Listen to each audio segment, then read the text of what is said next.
नमस्कार दोस्तों, मैं आप सभी लोगों के सामने जितेंद्र पाल। जैसा कि आप लोगों को पता भी होगा, हिंदी का कौन सा पोर्शन स्टार्ट है आप लोगों को पता भी होगा। साहित्य चल रहा अपना। तो कल वाला जो पार्ट हम लोग पढ़े थे पार्ट 1 करके, वो चीज़ें आप लोग पढ़ चुके हो। उसके बाद वाला जो पार्ट आज पढ़ा है सेकेंड पार्ट, उसके बारे में हम चर्चा करेंगे। आप लोगों को पता होगा कि साहित्य अब परत दर परत डेली की अनवरत क्लासेस चलेंगे, है ना। तो आइए देखते हैं हम आज क्या हम उसके आगे चर्चा का विषय बनाने जा रहे हैं। तो कल हम आदिकाल, भक्ति काल, वीर गाथा काल, यानी जो था आधुनिक काल, सब कुछ पढ़ डाले थे, है ना। किसको किसको किसने क्या क्या कहा वो भी पढ़ डाले थे। आज जो हम बिंदु यहाँ चर्चा करने वाले हैं, आदिकाल ही चल रहा है। पहला तो आदिकाल, तो आदिकाल ही चलेगा। तो आइए देखते हैं क्या यहाँ सबसे पहले हम क्या रखने जा रहे हैं। तो भाई गणपति चंद्रगुप्त, क्या गणपति चंद्रगुप्त, ये गणपति चंद्रगुप्त कौन थे? ये हिंदी भाषा भाषी के एक विद्वान थे। कौन थे? हिंदी भाषा भाषी के एक विद्वान थे। कौन? गणपति चंद्रगुप्त। ये आदिकालीन साहित्य को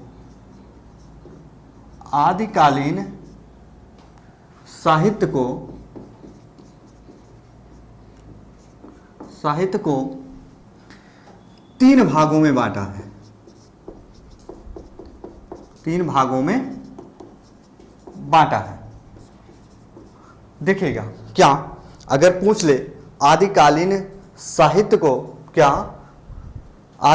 साहित्य को किसने 3 भागों में बांटा गया है मित्रों, तो कौन थे? गणपति चंद्रगुप्त के अनुसार आदिकालीन साहित्य को 3 भागों में बांटा गया। एक चीज यहां से प्रश्न बनते हैं, याद रखिएगा। सभी प्रकार की प्रतियोगी परीक्षाओं में, चाहे वो जूनियर एडेड की हो, टीजीटी, पीजीटी हो, यूपीएसआई हो, कहीं में जहां साहित्य का पोर्शन होगा, याद रखिएगा प्रश्न तैयार है। तो कौन कौन से 3 भाग थे? सबसे पहले हम देखेंगे क्या था दोस्तों, धर्माश्रित। क्या? धर्माश्रित था। इसके बाद क्या दोस्तों? राज्याश्रित। क्या दोस्तों? राज्याश्रित। और इसके बाद एक था क्या? लोकाश्रित। क्या? लोकाश्रित। जो हमारे गणपति चंद्रगुप्त थे, आदिकालीन साहित्य को 3 भागों में बांटा। वो कौन कौन थे? धर्माश्रित, राज्याश्रित, लोकाश्रित, है ना। तो एक प्रश्न छूटना नहीं चाहिए। महीन पहलू का भी प्रश्न होगा तो यहां से छूटेगा नहीं। हमारी कुछ विषय बहने विद्वान साथी पढ़ के चले जाते, ऊपर ऊपर का प्रश्न, ऐसे नहीं पढ़ने वाले हम सभी लोग। ध्यान से सुनिएगा, प्रश्न हर प्रकार का उपयोगी होता है, इंपॉर्टेंट होता है। ना कि हम इंपॉर्टेंट खोज कर बुक में पढ़ेंगे, सब इंपॉर्टेंट होते हैं। अच्छे से अगर अध्ययन करोगे तो प्रश्न वहीं से आते हैं। मैं बार बार चिल्ला के कहता हूं। तो देखो, धर्माश्रित में क्या था? ये धर्माश्रित है क्या? धर्माश्रित का मतलब ये हुआ भैया कि यहां धर्म से संबंधित जो भी होता था, क्या? धर्म से संबंधित चीजें होती थी। क्या? धर्म से संबंधित चीजें होती थी, याद रखना। राज्याश्रित में क्या होता था? राजकाज से संबंधित जो चीजें होती थी। क्या? राजकाज से संबंधित चीजें होती थी, यहां याद रखना। और जो लोकाश्रित, लोक का मतलब आप लोग जानते हो। लोक का मतलब क्या होता है दोस्तों? जनता। क्या? जनता से संबंधित जो चीजें यहां होती थी। क्या? जनता से संबंधित। याद रखिएगा, ये चीज जब तक नहीं जान पाओगे भैया, धर्माश्रित क्या है, राज्याश्रित क्या है, लोकाश्रित है, तब समझ पाओगे। धर्माश्रित में धर्म से संबंधित चीजें होती थी, राज्याश्रित में राजकाज से संबंधित चीजें होती थी, लोकाश्रित में लोक यानी जनता से संबंधित चीजें जो थी होती थी। तो एक चीज ये देखिएगा, अब हम एक एक पर चर्चा करेंगे। पहला है क्या? धर्माश्रित। तो आइए हम एक एक पर चर्चा करते हैं। धर्माश्रित है क्या? देखो, अब ये चीज यहां से समझना है सभी लोगों को। धर्माश्रित होता क्या? देखो भैया, धर्माश्रित में क्या होता है? ये जो धर्माश्रित है ना, अपने आप में ये 3 भागों में टूटे थे। यानी हम कह सकते हैं धर्माश्रित में 3 धर्म थे। धर्म का मतलब जानते हो, जैसे हिंदू, मुस्लिम, सिख, ईसाई, दुनियादारी, 3, 5 ये सब धर्म है। तो भैया इसमें धर्माश्रित में 3 धर्म आते थे, आप लोगों को पता होगा, जो हमारे मित्र पढ़े होंगे अच्छे से। एक थे क्या, सिद्ध साहित्य, क्या दोस्तों, सिद्ध साहित्य। एक था क्या, नाथ साहित्य। और एक था क्या, जैन साहित्य। क्या मित्रों, जैन साहित्य। धर्माश्रित में 3 धर्म आते थे, एक सिद्ध साहित्य, नाथ साहित्य, जैन साहित्य। अब हम इस पर एक एक पर चर्चा करेंगे। दोस्तों मैं बार बार कह रहा हूँ, आप लोग डायरेक्ट कवि और रचनाओं पे चले जाते हो, उससे काम नहीं चलने वाला। मैं चाहता तो यहाँ जो 84 सिद्ध थे ना, वहाँ बता के ख़त्म कर देता, इसमें सराहपा आते हैं, इसमें कौन कौन कवि आते हैं, ऐसा मत पढ़िएगा। कंसेप्ट सीखो। धर्माश्रित में 3 धर्म आते थे, सिद्ध, नाथ और जैन। तो सबसे पहले हम क्या बात करेंगे, इस सिद्ध पर। क्या, सिद्ध पर। आइए यहाँ हम देखेंगे ये सिद्ध हैं क्या भैया। ये धर्माश्रित हैं तो धर्म से कोरिलेट होकर बात करेंगे, धर्म से संबंधित। तो पहले धर्म पे क्या आते थे, सिद्ध साहित्य। सिद्ध के धर्म लोग आते थे, जो सिद्ध धर्म ग्रहण किए हुए थे वो लोग आते थे। यानी अब देखेंगे ये सिद्ध, ये सिद्ध है क्या, ये सिद्ध है क्या, ये सिद्ध है क्या चीज भाई, पहले इसको देखेंगे। तो याद रखिएगा, ये जो सिद्ध होते हैं आप लोग समझते होंगे कि ये सिद्ध है क्या, या ये सिद्ध आए कहां से। देखो भैया, ये सिद्ध है क्या या ये सिद्ध आए कहां से। आप लोग जानते होंगे मित्र, सभी लोग बहुत अच्छे से, बौद्ध धर्म। क्या, बौद्ध धर्म, ये तो पता होगा सबको, है ना, सब हमारी विश्वविद्यालय विद्वान साथियों को पता होगा बौद्ध धर्म क्या होते हैं। तो बौद्ध धर्म जो ये था, अगर हम पूछे कि बौद्ध धर्म के पवित्र ग्रंथ क्या होंगे, त्रिपिटक, आप लोगों को पता होगा त्रिपिटक, है ना, पवित्र ग्रंथ। तो त्रिपिटक जो था वो कौन कौन से थे, 3। एक सुप्त पिटक था, एक विनय पिटक था, एक अधर्म पिटक था। क्या, अधर्म पिटक।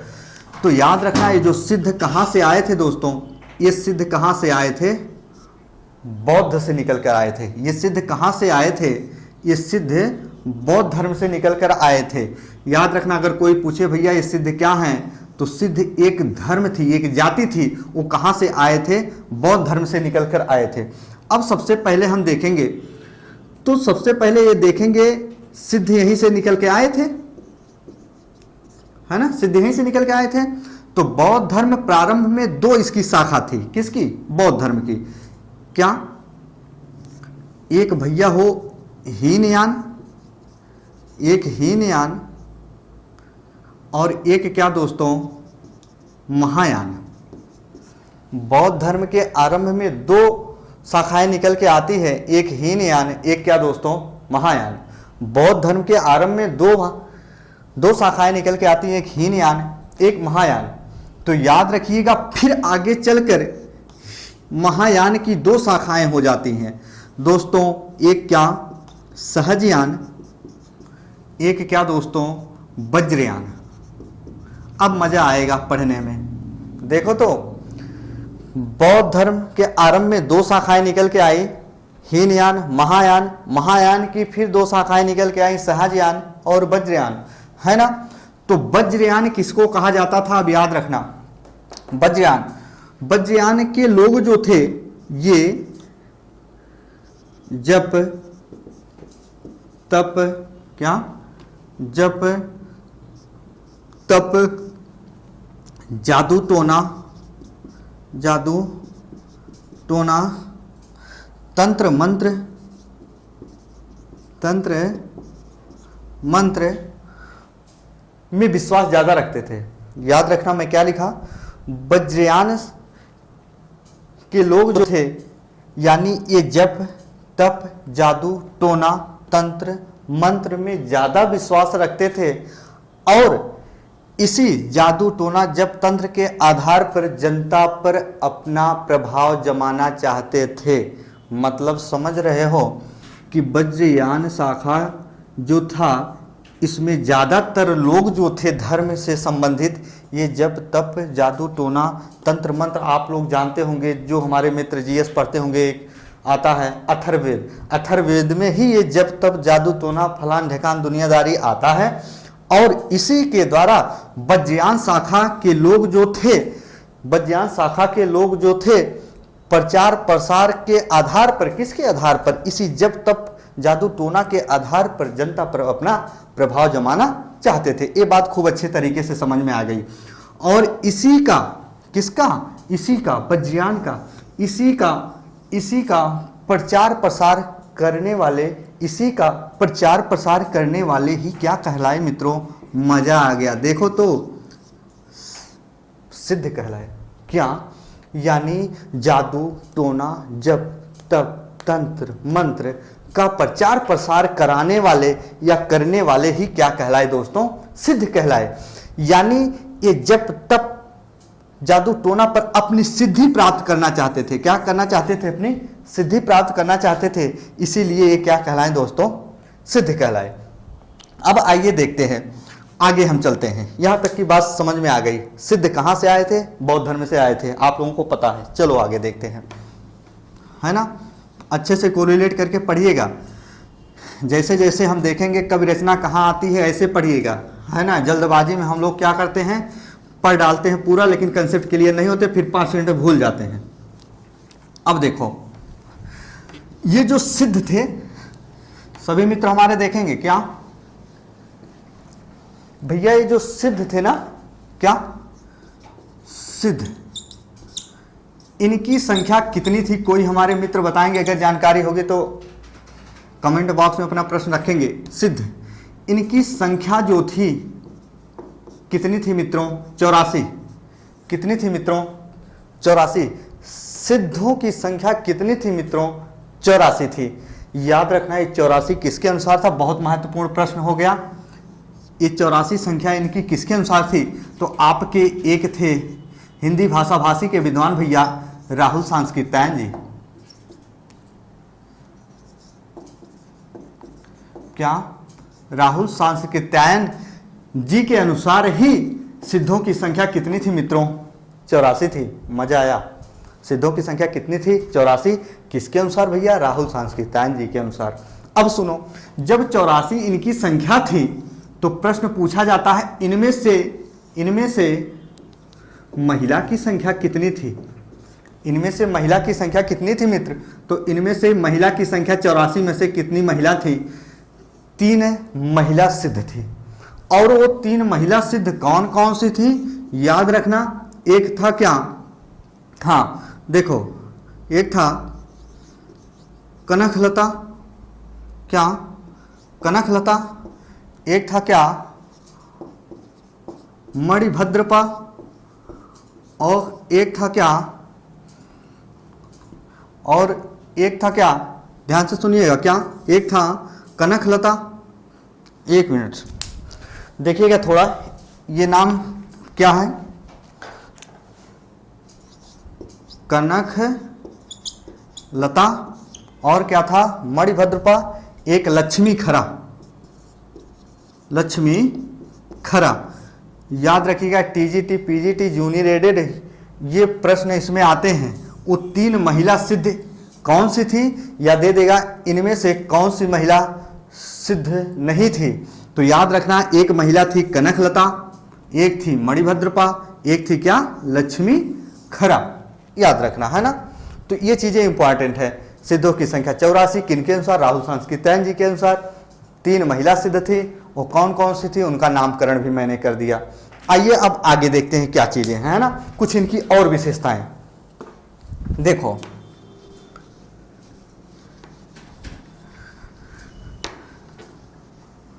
कुछ इनकी और विशेषताएं देखते हैं दोस्त, फटाफट।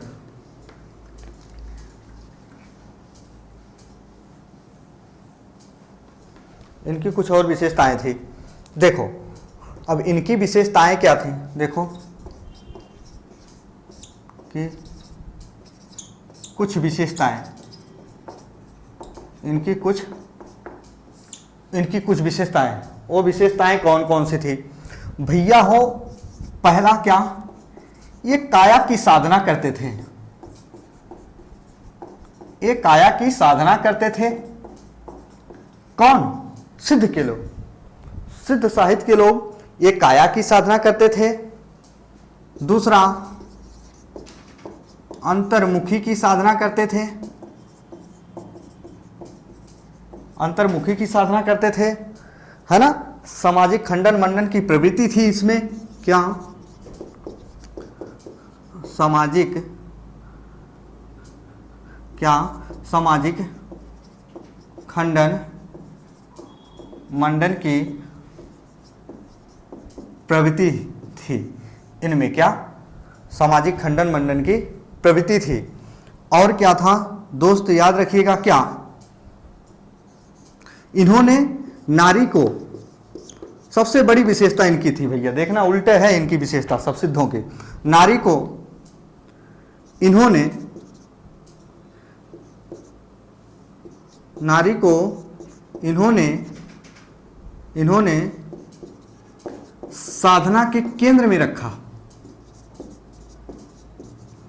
साधना के केंद्र में रखा। अब सुनिएगा, और एक आ जाता है सद्गुरु की महिमा, क्या सद्गुरु की महिमा। अब सुन लो इनकी विशेषता क्या थी। जो सिद्ध के लोग थे इनकी एक विशेषता थी, काया की साधना करते थे। काया मतलब जानते हो, कहते नहीं गांव में कि भाई उनका काया नहीं साफ है, उनके आत्मा नहीं साफ है तो पूजा पतरंगी कह के क्या करी है ना। तो काया की साधना करते थे, काया में विश्वास रखते थे, काया की साधना करते थे। अंतर्मुखी की साधना करते थे, मन से पूरा जब तब करते थे। सामाजिक खंडन मंडन की प्रवृत्ति थी दोस्तों, यानी समाज में इन्होंने आडंबरों का विरोध बहुत जम के किया। सामाजिक खंडन मंडन की प्रवृत्ति का मतलब ये हुआ, समाज में इन्होंने आडंबरों का विरोध का मतलब ये हुआ, जो जैसे जो ढकोचले टाइप होते हैं, हम साधु संत का हनन नहीं चाहते, पर मैं ये बताना चाहता हूँ, जो सिर्फ दिखावे के रूप में कुछ लोग होते हैं, ये लोग उनका बहुत जमकर विरोध करते थे। ये जो कहते थे भैया सच्चे दिल से करो जो भी करो, है ना। समाज में आडंबरों का इन्होंने विरोध किया। नारी को इन्होंने साधना के केंद्र में रखा। सबसे बड़ी इनकी विशेषता क्या थी, जरा देखो मजा आ जाएगा। इनकी सबसे बड़ी विशेषता थी कि भैया जब हम जब तब करेंगे, पूजा पाठ करेंगे, 108 की माला फेरेंगे, तो हमारे साथ में नारी होना अति आवश्यक है। ऐसा कहीं होता क्या? लेकिन इनके अनुसार भैया ये सब कुछ अगर होता तो अच्छा था। ये कहते थे नारी को इन्होंने साधना के केंद्र में रखा। इन्होंने कहा भैया हम जब जब तब करते हैं तो हमारे साथ में नारी चाहिए साधना के लिए, वो भी जब तब करेगी साथ में बैठकर। लेकिन आज के समाज की दृष्टिकोण से हम देखते हैं क्या, नारी को इससे कहीं दूर रखा जाता है ना, साथ में ऐसा नहीं किया जाता है। पर ये सोचते थे हमारे लिए अच्छा है। सदगुरु की महिमा यानी गुरु की महिमा थी इनके ऊपर, सब कुछ कहना मानते थे, है ना। आइए अब देखते हैं और कुछ इनकी विशेषताएं क्या थी, है ना। अब देखो सबसे पहले ये चीजें हो गई, अब देखेंगे सिद्धों की भाषा क्या थी मित्रों। देखो जरा,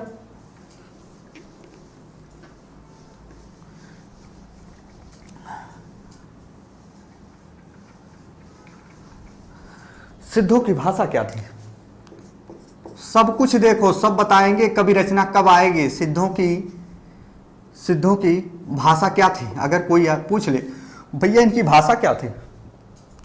सिद्धों की जो भाषा थी ये संध्या भाषा शैली का प्रयोग करते थे भैया, संध्या भाषा शैली का प्रयोग। ध्यान से समझिएगा सभी लोग, है ना। सभी लोग अच्छे से खूब पढ़ेंगे, ऊपर ऊपर कब रचना पढ़ने से काम नहीं चलेगा। ये हिंदी का लिटरेचर है, हालत खराब कर देता है भैया। हम सभी लोग अच्छे से नहीं पढ़ेंगे तो फिर जान लो एग्जाम में प्रश्न आते हैं तो छूट ही जाते हैं। इसलिए मैं धीरे धीरे चल रहा हूं, है ना। तो सिद्ध की जो भाषा थी यानी सिद्धों की जो भाषा थी वो संध्या भाषा शैली का प्रयोग करते थे। यानी इनकी भाषा क्या थी दोस्तों, संध्या। अब ये संध्या है क्या, याद रखना, ये संध्या भाषा उसे कहा जाता है कि जो कोड के रूप में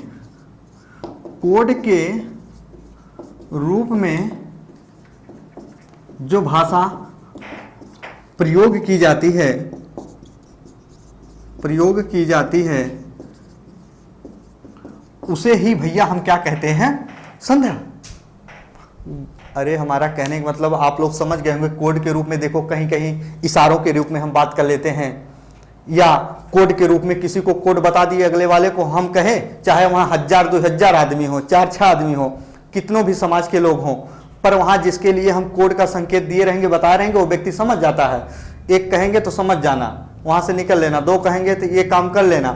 तो कोड के रूप में इनकी भाषा थी, यानी संध्या भाषा शैली का जो प्रयोग करते थे, यानी इनकी ये भाषा थी। और संध्या का मतलब क्या होता है, कोड के रूप में जो भाषा प्रयोग में की जाती है। और ये जो भाषा है ना भैया, ये कहाँ मिलती है, कोड के रूप में भाषा यानी संध्या भाषा का प्रयोग क्या कबीर दास की उलट भाषियों में, कबीर दास की उलट भाषियों में, कबीर दास की उलट भाषियों में ये संध्या भाषा का प्रयोग होता है। याद रखना, कबीर दास की उलट भाषियों का मतलब ये हुआ कि कबीर दास उलट भाषी थे, यानी ये ज्यादातर प्रतीक चिन्हों पर विश्वास करते थे।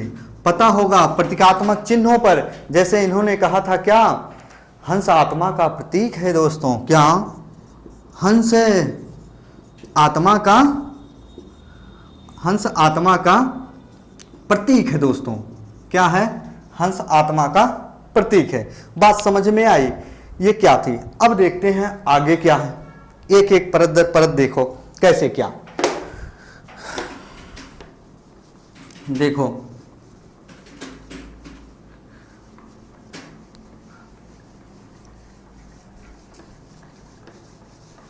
देखो भैया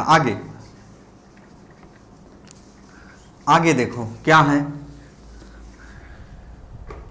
ये पंचमाकार का प्रयोग बहुत करते थे, याद रखना, बहुत ही महत्वपूर्ण पहलू का प्रश्न है।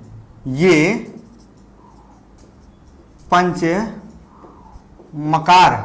पंचमकार का प्रयोग करते थे। कौन भैया, सिद्ध साहित्य, धर्माश्री से रिलेटेड हैं। सिद्ध अगर पूछेगा पंचमकार से संबंधित कौन से साहित्य थे, तो सिद्ध साहित्य, याद रखना। यानी जो सिद्ध साहित्य थे वो पंचमकार का प्रयोग करते थे। पंचमकार यानी क्या, ऐसे कौन से 5 शब्द थे जिनके पूर्व में मैं का प्रयोग होता था, शब्द के आरंभ में जहां मैं का प्रयोग होता था, यानी वही पंचमकार।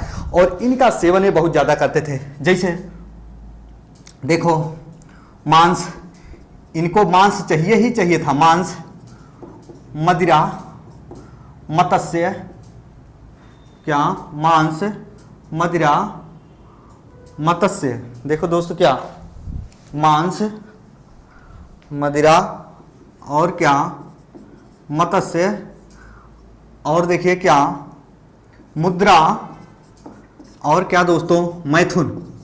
याद रखिएगा, अगर पूछा जाए पंचमकार किससे संबंधित है, तो दोस्त याद रखिएगा सिद्ध साहित्य से संबंधित है। आता है, बहुत बार पूछा गया है। टीजीटी पीजीटी वाले बच्चे ध्यान दें, एडेड वाले बच्चे ध्यान दें, हमारी बहनें। पंचमकार, इनके लिए पंचमकार यानी मांस, मदिरा, मत्स्य, मुद्रा, मैथुन, ये बहुत ही जरूरी था। याद रखना, ये कहते थे भैया हमको कुछ भी मिल जाए, ये सब उनके लिए बहुत अच्छा था, मांस, मदिरा वगैरह। लेकिन आज के समाज में क्या, इससे लोग बहुत दूर रहते हैं, मांस, मदिरा, मत्स्य, है ना, दुनियादारी से। और इनकी एक प्रवृत्ति थी, ये लोग नारी को साधना के केंद्र में रखते थे कि भैया हमारे साथ नारी होना ही चाहिए जब पूजा पाठ करें। लेकिन आज के डेट में ऐसा नहीं होता मित्रों, याद रखना। इनके लिए जो कुछ मिल जाए वही सब कुछ ठीक था। अब देखो आगे क्या होता है, आगे हम देखते हैं क्या, कि सबसे पहले ये चीज और कहाँ विकसित की गई, जरा देखेंगे धीरे धीरे। जरा देखो, तो सबसे पहले हम भैया देखेंगे क्या, ये सिद्ध कहां से आए थे, ये सिद्ध कहां से आए थे भैया, आप लोगों को पता होगा। सिद्ध कहां से निकले थे, बौद्ध धर्म से निकले थे। सिद्ध कहां से निकले थे, बौद्ध धर्म से निकले थे, याद रखना। और आपको पता होगा कि भैया हो, ये जो सिद्ध थे ना, ये सिद्ध थे और ये क्या थे, हमारे बौद्ध थे। याद रखना, ये जो सिद्ध थे इन्होंने दुखवाद का मतलब जो दुख होता है, संकट होता है, दुखवाद को महासुखवाद में बदल दिया, महासुखवाद में बदल दिया। अब एक कहानी सुनो, जैसे जो हमारे सिद्ध थे क्या और बौद्ध थे क्या। इसके बाद हम कबीर रचना पे चलेंगे डायरेक्ट, तभी समझ पाओगे। तो जो बौद्ध थे, आप लोगों को पता होगा, ये अपनी धर्म पत्नी को छोड़ के चले गए थे, है ना, तपस्या वगैरह करने, आप लोगों को तो पता होगा।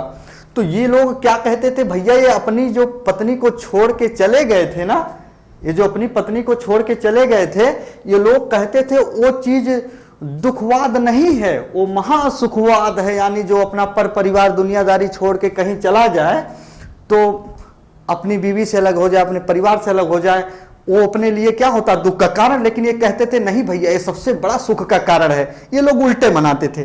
तो कहने का मतलब ये है, सिद्ध लोग यही थे, है ना। तो अब इसके आगे हम डायरेक्ट दोस्त, जब हम नेक्स्ट दिन कक्षा में उपस्थित होंगे ऑनलाइन, तो हम चलेंगे कहाँ, कवि और रचनाएं। 84 सिद्धों में से कौन कौन से ऐसे कवि रचनाएं थे, आप लोगों ने पढ़ा होगा ना बहुत अच्छे से। लेकिन वो चीजें जो एग्जाम की दृष्टि से ज्यादा जोर देकर पूछे जाते हैं, हम नेक्स्ट वाली कक्षा में अब कवि और रचना पर यहाँ जो है हम बिंदु आरंभ करेंगे। फिर धीरे धीरे परत आराम से पढ़ेंगे, धैर्य के साथ पढ़ेंगे, कभी बाहर नहीं जाना है एग्जाम से। तब तक के लिए आप एंजॉय करो दोस्तों, है ना। फिर नेक्स्ट दिन मिलते हैं। ओके, धन्यवाद।